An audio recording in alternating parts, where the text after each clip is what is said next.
the number one thing that you could start doing right now with the least amount of effort to be able to lose the most amount of weight possible in a short amount of time. And it's not some crazy workouts at the gym. It's not some crazy diet. It's something so trivial that you're probably gonna say like, duh, I could have thought of that. But that's the thing, it's the trivial things that we often overlook because we're like, yeah, like I could do it, but it's not exciting enough. But the truth is that it's those trivial things that if you were to do them every single day would make the biggest impact over the long run. And let's talk about that today. So what I noticed when I was at my leanest is my step count and my overall general activity was way higher than it is when I'm heavier. When I was at my leanest, my average steps per day was about 20 to 16,000, so 16 to 20,000 per day. Now, as I got more busy with my business, I had my daughter, I started getting stressed out, I stopped walking as much. I started getting more comfortable and my step count dropped down to about 7,000, 8,000 a day, which is what I think most people's is that live a sedentary lifestyle. And just by doing that, my fat went up significantly. I gained probably like 20 pounds. And I was still hitting the gym, I was still doing the weights, still doing the high intensity interval training, still eating pretty well. Not a lot changed, but I was less active throughout the day. And what people don't realize is that you can't just go to the gym for an hour and think that that is going to do enough to change everything. If you sleep 8 hours a night, if you can sleep 8 hours a night, you're lucky. I'm a new dad, I definitely don't know anything about that anymore, so kudos to you. But if you sleep 8 hours a day and you go to the gym for 1 hour, well, that's 9 hours of the day. You have another 15 hours a day. What are you doing in that time? Are you so exhausted and burnt out from your workouts that you're just sitting on the couch, just dead, watching TV? Or are you sitting at a desk all day?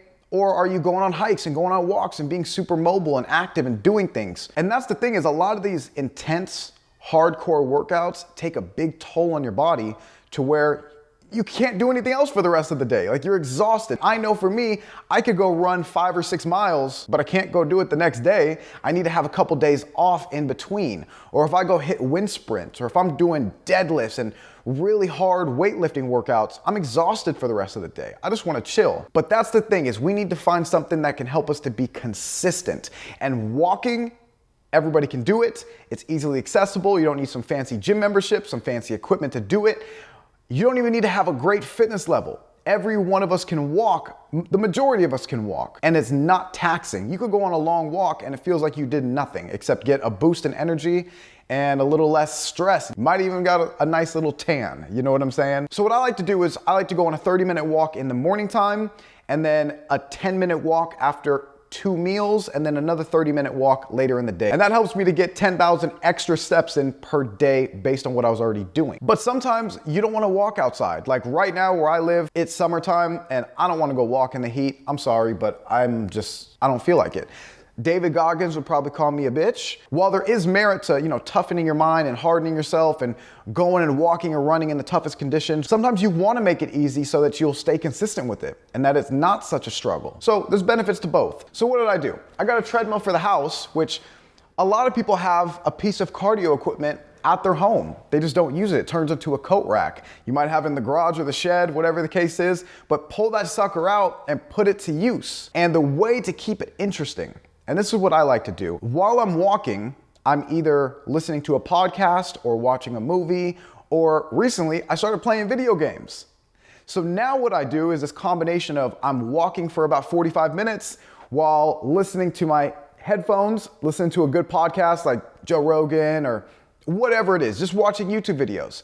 Or I'm just listening to the YouTube videos and I'm playing Xbox. You can literally play Call of Duty or UFC or any game that you like while you're walking on the treadmill because it's so low impact, doesn't take a ton of coordination, and the time just flies by. The calories come off so fast. And I promise you, within a couple of months, you're gonna see a dramatic difference in how your body looks. If you didn't change anything else, if you didn't change your workouts, how you ate, didn't change anything and just added an extra 10,000 steps to what you're already doing every single day, you would be so much leaner and weigh less than you did before. Is high intensity interval training effective? Yes, of course it is.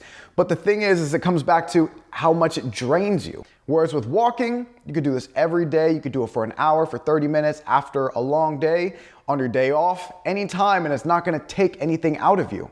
Has anybody ever noticed when they go to Disneyland, they have the corn dogs and the churros and all the snacks, but when they get back from vacation, they're actually way less? Why is that? I actually looked at my app from my last time I was at Disneyland.